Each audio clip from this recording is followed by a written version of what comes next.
Oke guys, welcome back to Daily Charting with Toshi, di mana kita akan daily chart your favorite cryptocurrencies. Dan sekarang kita masuk ke DCWT sesi pertama. Dan seperti yang kita bisa lihat di sini, dalam 24 jam terakhir market rally dengan signifikan sebesar 4,31%. Dengan total market cap mencapai di angka 3,44 triliun US dollars. Nah, untuk BTC sendiri kita bisa lihat di sini ya, dia ngepump dengan signifikan. Dan weeknya kemarin tertingginya sampai di angka 110.000 lebih 585. Ini adalah daily close kedua tertinggi sepanjang masa di BTC. Sebelumnya yang kedua tertinggi itu di sini ya, di tanggal 21 Mei. Nah, ini sekarang yang menjadi kedua. Nah, otomatis karena ini kedua tertinggi sepanjang masa, ya Bitcoin overshoot untuk membuat higher high. Bahkan higher high-nya bukan cuma tembus 105.800-an, tapi dia berhasil reclaim juga 109.407. Dan hari ini mulai dia retest sebagai support ya, 9.000 lebih 407. We'll see apakah BTC akan bisa menjadikan ini sebagai support atau tidak ya. Nah, jadi ya buat lo yang terus konsisten, buat yang lo terus DCA, ya mungkin sekarang udah senyum gitu ya. Wah ya, asik ya, nggak usah terlalu dipikirin, nggak usah nebak-nebak dia akan berhenti di mana. Lo terus ya DCA secara disiplin, sekarang tiba-tiba udah profit gitu ya. Dan apa namanya, ya sekali lagi ini menjadi reminder buat kita. Ya, kemarin kan sudah cukup banyak tuh yang tebak-tebakan harga ya. Gua ngelihat sempat ada yang bahas, "Bang, ada si A bilang di sini, si B bilang di sini, si C bilang di sini," gitu ya. Ya berapa banyak dari tebak-tebakan itu nggak kejadian gitu kan. Nah ya udah gitu aja, jangan kita tebak deh ya. Kita jangan sampai berpikir bahwa oh kita tuh bisa tahu market purchase akan kemana. Nggak bisa ya. Kita bisa lihat dia lagi bearish atau enggak. Kayak di sini ini nggak ada perdebatan lagi. Bitcoin sedang bearish ya. Dia membuat low, lower high, lower low, lower high, lower low. Aset yang membuat lower low dan lower high itu bukan aset yang bullish gitu kan. Nah kemarin di sini dia mulai ada harapan, mulai ada possibility membuat higher high dan akhirnya terjadi beneran membuat higher high begitu. Dan higher high-nya jujur lebih besar daripada ekspektasi kita ya. Nah, kenapa bisa seperti ini ya? Salah satu teorinya adalah gara-gara urusan tarif lagi ya. Nah, buat lo yang sudah dengerin pembahasan kayaknya di hari Minggu ya, kita sudah ingetin bahwa di hari Senin nanti akan ada pertemuan antara US dengan China ya, dan ini sudah diadakan. Hasilnya ada progress, which is good ya. Dan ini akan dilanjutkan ke hari Selasa. Langsung aja kita bahas ya. Jadi ya kita sudah bahas ya, itu diskusi antara US dengan China di hari Senin alias kemarin ya. Itu dilakukan di London dan sudah terjadi selama 6 jam ya, ngobrolin apa aja tuh ya. Nah, setelah hari pertama US officials cenderung upbeat ya, walaupun vague ya, dia nggak sebut sudah seperti apa, tapi in general mereka vibe-nya cenderung positif, di mana Treasury Secretary Scott Bessent menyatakan it was a good meeting, dia bilang ya. Nah, sementara Commerce Secretary Howard Lutnick dia menyatakan negosiasinya ini fruitful ya, berbuah begitu. Nah, berarti kan cenderung bagus nih ya. Nah, sementara kalau dari China belum ada statement sama sekali. Nah, mungkin karena statement ini meetingnya bukan berhasil lah ya, meetingnya bagus ya, lalu berbuah ya untuk si meetingnya ini yang menurut dua apa namanya, ya bisa dibilang dua kontingen dari US gitu ya. Nah ya ini mungkin membuat market jadi lebih bullish begitu ya. Tapi ya kita harus ingat bahwa ini masih berlanjut ya, jadi belum selesai. Karena ya mereka sekarang US dan China ini saling memegang apa namanya, kontrol terhadap masing-masing dengan key materials begitu. Materialsnya apa ya? Nah, dari US mereka mendominasi dalam gas etana ya, atau ethane ya. Nah, ini gasnya ini sangat berguna untuk membuat plastik, dan ya lu tahu berapa banyak plastik yang China buat, dan China itu literally buys nearly all of it. Jadi nyari semua etana yang US punya itu dibeli oleh China begitu ya. Sekali lagi lu gampang lu lihat aja semua barang-barang yang plastik, lu cek made in mana. Itu kayak I think now 80% maybe ya made in China. So ya ini penting ya.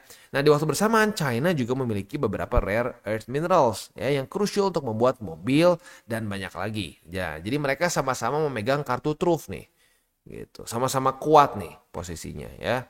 Nah, semoga di hari Selasa nanti ya makin bagus lagi, ketemu jalur tengahnya lah begitu. Kalau menurut gua this point udah nggak mungkin nggak ada tarif, ada kemungkinan besar, tapi nggak akan dengan angka yang tidak make sense sebelumnya tuh. Si Trump kan ngasih 145%, China ngasih 100 berapa gitu. Itu udah kayak negosiasi di ini, udah kayak negosiasi di pasar ya. 10.000, enggak 2.000, wah gitu kan ya. Udah nggak make sense. Nah tapi menurut gua tetap akan ada tarif, tapi akan jauh lebih make sense persentasenya begitu. Ya kalau bisa sih di angka yang nggak aneh-aneh sehingga ekonomi nggak berantakan juga begitu, karena ya US juga kalau dia terlalu macam-macam, terlalu aneh-aneh ya dia juga akan kena imbasnya. Ya lu kebayang nih etana ya, semuanya jadi nggak kejual kan, karena nyaris semua dibeli oleh China sebelumnya kan. Nah China juga sama ya, dia akan ada permasalahan supply di masing-masing negara ya.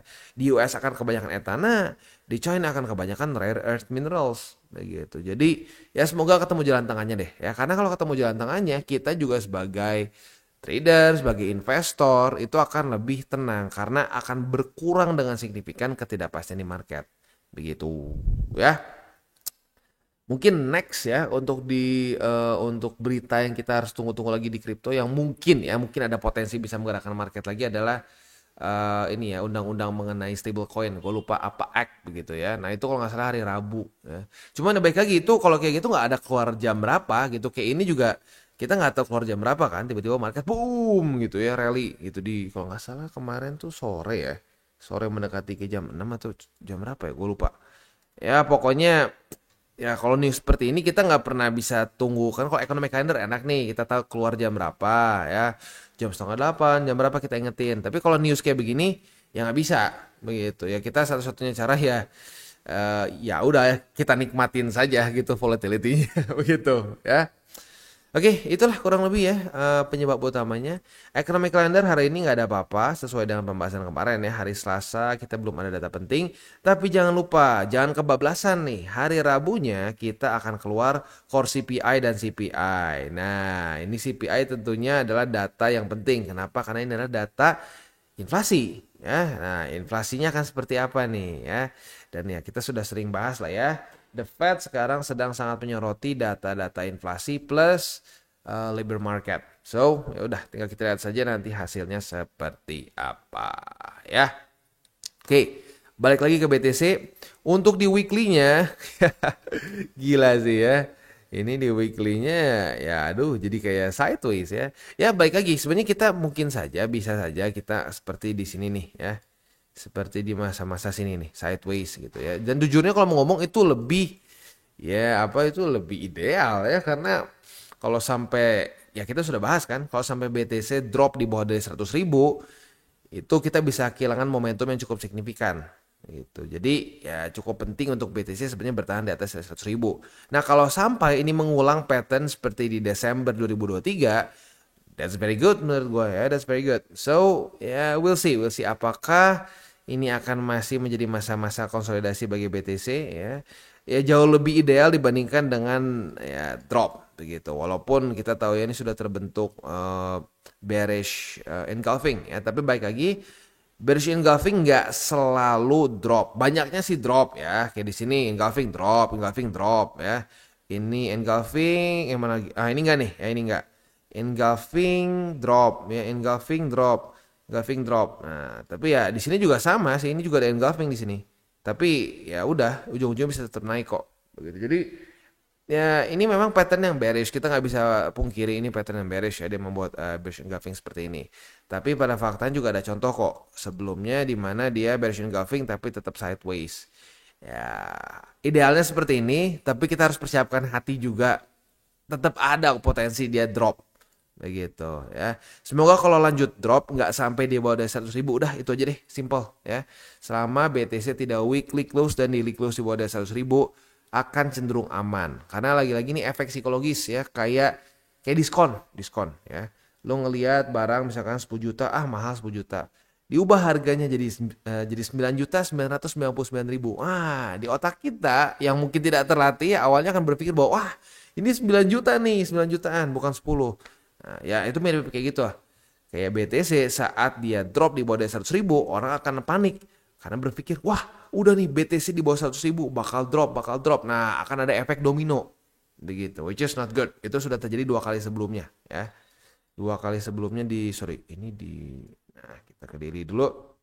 Nah, sudah terjadi sebelumnya 2 kali di Desember dan di Januari begitu. Ya, semoga kali ini tidak terulang lagi begitu ya. Oke. Itu kurang lebih untuk Bitcoin, dan ya tentunya PR-nya sekarang adalah mempertahankan 109.407 ya. Kalau BTC bisa mempertahankan posisi dan tetap mempertahankan 109.407 sebagai support, nah ya kita ada potensi bisa membuat maybe at least nge-weak ke nih all time high gitu ya. Ya kita lihat aja karena sekali lagi ya ini adalah daily close kedua tertinggi sepanjang masa ya. Terakhir sebelumnya di sini tanggal 21 Mei. Sekarang ada yang baru di tanggal 9 Juni ya. Ya sudah, tinggal kita lihat saja apakah bisa tahan atau enggak.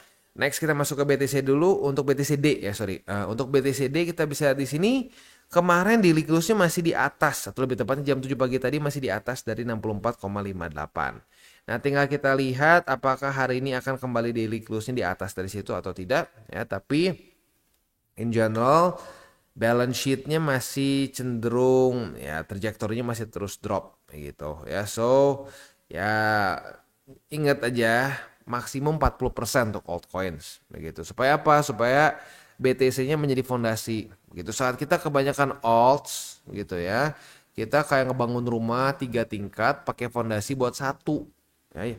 Yang terjadi apa? Yang terjadi ya rumahnya bisa rubuh begitu, apalagi buat yang nggak punya BTC sama sekali, udah itu rubuh ya. Yang minus 90 gitu ya, itu rata-rata orang yang nggak punya BTC sama sekali, isinya memes dan isinya alts yang spekulatif semua, ya udah bisa kayak gitu. Nah itu rumah yang benar-benar hancur rata jadi tanah. Jadi sekali lagi boleh punya altcoins tapi dengan rasio yang tepat gitu ya. Nah sempat ada yang nanya, bang ini bang dipertahankan terus bang sampai akhir, kalau sampai kita altcoin season gimana bang? Kalau sampai kita masuk ke altcoin season dengan pertanda ya balance sheet-nya mulai flat atau bahkan QE, nah ya udah lu biarin aja, itu udah nggak masalah. Itu kenapa? Karena by that time pun lu susah untuk ngebendungnya. Alts-nya akan ngeboom dengan luar biasa dan secara naturalnya akan ngebengkak sendiri. Kemarin udah sempat ada yang ngerasa kan waktu BTCD terjun payung di sini nih, seret ya. Nah alts-nya ngebengkak kan, rasio dia akan ngegedein sendiri. Gitu. Nah, nanti sampai masuk ke altcoin season, anggap seperti di 2021 ya. Ya baik lagi itu masih big question mark apakah kita akan dapat atau enggak ya. Kalau sampai dapat seperti di 2021 di sini terjun payung seperti ini, itu ya udah alts-nya akan yang gedein sendiri secara otomatis. Nah, kalau seperti itu tidak apa-apa ya. Dimana balance sheet-nya udah mendukung, berarti ada liquidity. Lu berarti mengambil resiko tidak berlebihan saat seperti itu. Nah kalau lu pegang alts-nya kebanyakan, rasionya kebanyakan di masa-masa QT, nah lu mau ambil resiko berlebihan, udah gitu aja ya. At the end of the day, trading itu, investing itu adalah urusan apa? Risk management gitu. Kalau lu nggak bisa manage risknya, ya hancur lagi gitu ya. Oke, beres. Itu kurang lebih untuk makronya. Selanjutnya kita tinggal masuk ke buy limit. Tetapi sebelum kita masuk ke buy limit, seperti biasa gue akan disclaimer dulu bahwa semua konten dari TCI bukanlah financial advice. Ini semua bentuknya adalah edukasi. Lalu bagaimana cara untuk mendukung TCI? Ada banyak caranya. Lu bisa like our video, bisa share our video, atau juga bisa menggunakan link referral kita di bawah. Dan sekarang kita akan dengar dulu pesan-pesan dari sponsor kita pada hari ini. Oke, today's video is brought to you by Margex. Dan Margex ini adalah suatu platform yang fokusnya lebih ke trading futures ya. Nah, yang menarik dari Margex, makanya sekarang sedang ada event trading competition dengan prize pool sebesar 1000 USDT, dan setiap ada 1 juta USD dalam bentuk trades akan add 100 USD lagi ya. Ini berlangsung dari tanggal 25 Mei sampai tanggal 30 Juni. Jadi masih ada waktu yang cukup panjang ya. Nah, untuk event ini sendiri ya, quite simple ya, kita tinggal buka a single trade ya dari $10 sampai 100 USD ya. Nah, di situ lo akan eligible untuk mendapatkan reward. Nah, ini untuk top 20 user. Jadi ya lagi-lagi ya, siapa yang paling tinggi maka dia akan menang gitu. Jadi untuk trading competition sekali lagi 1000 USD dalam bentuk prize pool, dan juga setiap kali ada tambahan volume sebesar 1 juta USD akan ada tambahan 100 USD lagi ya. Berlangsung dari tanggal 25 Mei sampai tanggal 30 Juni. Nah, untuk Marjack sendiri, ya mereka itu seperti yang gue bilang tadi di depan ya, fokusnya lebih ke futures. Nah, di sini walaupun ya fokusnya ke futures, bisa juga convert lah.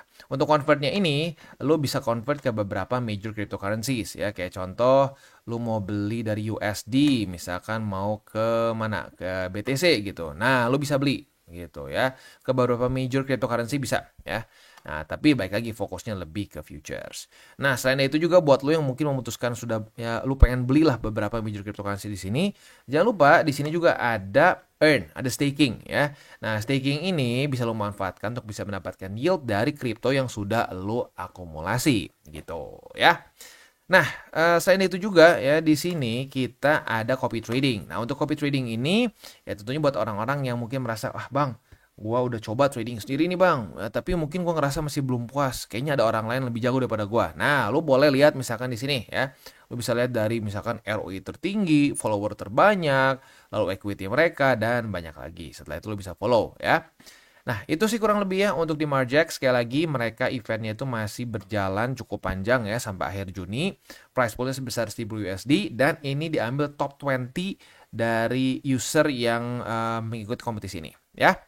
Nah, selain itu juga mereka itu ada ini apa namanya ada bonus up to 10.000 USD dalam bentuk deposit bonus ya. Nah, tentunya bukan buat IWD ya, tapi misalkan lu masukin 10.000. Nah, itu akan 20%-nya dalam bentuk kayak semacam kredit lah ya. Nah, kredit itu berguna untuk apa? Berguna untuk lu buka posisi ya, tapi ya kasarnya nggak pakai duit lo. Jadi kayak inilah, kayak kredit di mana nggak akan ngurangin hasil depo lu. Begitu ya. Nah, itu jadi cukup berguna buat orang-orang yang ya ingin apa namanya ingin membuka posisi, bisa menambah margin lu juga ya dan seterusnya. Jadi buat yang tertarik silakan bisa menggunakan link reflected di bawah dan mulai trade di Marjax. Dan kita masuk ke Bitcoin. Untuk Bitcoin sayangnya posisi short kita kena SL di angka 107.249. Tapi ya sudah, oke sih ya. Ya minus berapa sih? 1% lah kurang lebih ya. Ya itu dia real trading ya, kita nggak bisa 100% menang gitu ya. Kemarin kan udah menang nih di sini, ya nggak berarti akan terus menang terus ya. Kalau menang terus ya udah semua orang pensiun ya, nggak ada yang kerja, semuanya trading aja. Oke, nah sebenarnya setup kita lihat besok. Kalau besok daily close dari Bitcoin di atas dari 109.407, nah kita ada potensi bisa buka posisi long. Tapi kalau jebol lagi ya nggak bisa berarti ya.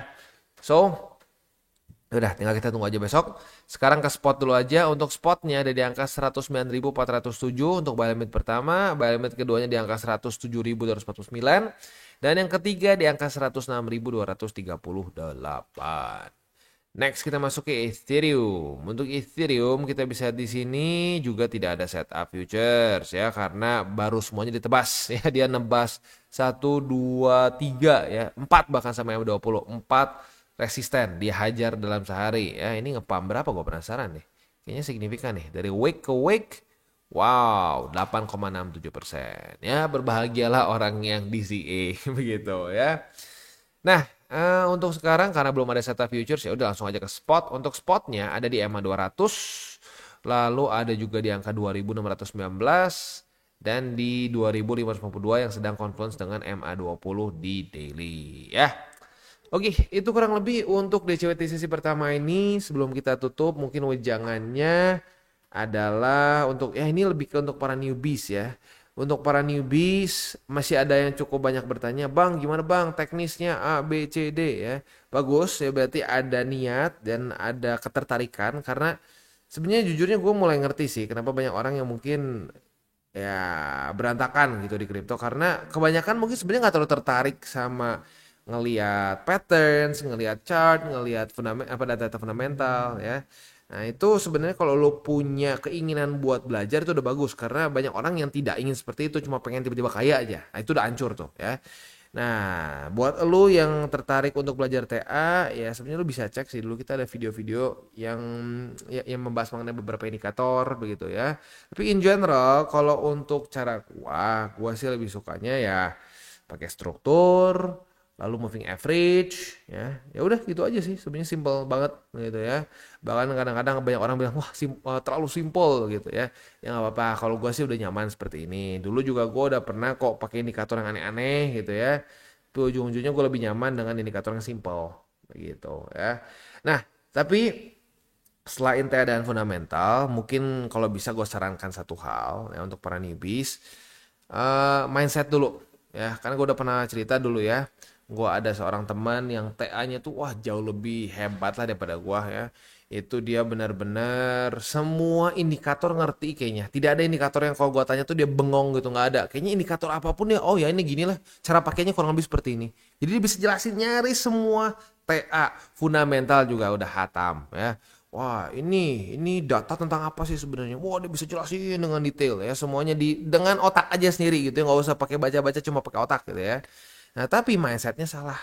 Mindsetnya itu mencari jackpot after jackpot ya. Dia pikir dengan berbagai macam ilmu yang dia punya itu akan bisa membuat dia ya udah ini gue nggak perlu bukan mindset lebih tepatnya mungkin dia ngerasa nggak perlu jaga resiko segila orang yang nggak sepintar dia mungkin ya, tapi itu yang bikin dia terjerumus lagi dan lagi begitu. Dia mungkin hubris lah masuknya itu ya, dimana dia ngerasa bahwa ilmu yang dia punya ini, TA yang dia semua hafal, fundamental dia semua mengerti ini bisa menutupi resiko. Jadi dia ya ujung-ujungnya jadi tebak-tebakan begitu ya. Padahal pintar sekali ya. Gue ngerasa TA-nya fundamentalnya wah luar biasa lah begitu di atas gua ya. Tapi apa ya ujung-ujungnya karena mindsetnya salah, mindsetnya itu mencari jangka pendek ya. Kadang-kadang ya itu pakai uang panas gitu ya.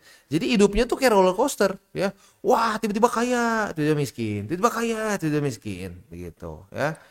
Wah lagi topnya top banget, waktu lagi downnya kayak kerak neraka. Waduh, hidup seperti itu capek ya. Jadi ya gue sarankan mindsetnya benerin dulu ya. Nah mindset itu apa? Yang paling gampang 3 golden rules dulu deh ya. Tadi tuh temen gue udah ngelanggar 2 ya. Uang panas sama ya berpikir jangka pendek begitu. Ya sebenarnya sih masuk juga over leverage ya, makanya hancur. Jadi sebenarnya ya itu makanya kenapa gue bisa ada 3 golden rules itu, karena gue ngelihat berbagai macam teman-teman gue juga lihat dari kesalahan gue. Ujung-ujungnya ya 3 itu seringnya ya. Apa? Yang pertama pakai uang panas. Ya itu udah paling haram, itu udah paling nggak boleh ya. Itu udah kayak ada setannya kalau lu pakai uang panas ya. Yang kedua over leverage, dan ini bukan cuma soal futures ya, bukan cuma leverage-nya 100 sih maka jadi hancur, nggak juga ya. Nah, tapi ini ngomongin juga bahkan spot. Lu spot pun bisa over leverage. Contohnya seperti apa? Contohnya orang yang nggak punya BTC sama sekali di portonya ya. Isi portonya semua memes. Itu over leverage begitu. Oh, tapi kan Bang, kalau spot pasti kejemput lagi. Siapa bilang? Coba ngomong gitu ke orang yang megang Sandbox, orang yang megang Decentraland, megang Raca, megang dulu tuh apa komputer gitu gue lupa ya. Wah ya, katanya kalau di hold spot aman, enggak juga, tidak seperti itu. Ya jadi ya over leverage tuh berhubungan juga sama aturan 70-30 60-40 gitu. Saat lu pegang kebanyakan alts, lu sedang melakukan yaitu over leverage begitu sebenarnya. Lu melanggar aturan kedua gitu. So ya semoga itu mindset 3 itu dulu aja deh. 3 dulu itu lu masukin ke otak, bener-bener didengar, karena ya mungkin karena gua bahasnya setiap hari orang udah mulai berpikir udahlah kayak jargon doang, Bang Toshi cuma ngomong doang gitu. Tapi enggak, serius. Itu 3 hal yang gua rasakan, yang gua udah jatuh bangun di situ. Gua ngeliat teman-teman gua juga banyak yang hancur, ya ujungnya 3-3 itu ya. Itu adalah kristalisasi dari pengalaman-pengalaman tidak enak yang gue lihat dan yang gue rasakan sendiri gitu. Nah gue harap gue jelasin setiap hari ini bisa nempel ke lo, dan lo nggak perlu ngelakuin kesalahan itu ya. Jadi kalau mau ngomong mindset nomor 1, kedua TA, ketiga fundamental begitu ya. Oke, itu kurang lebih ya untuk pada hari ini.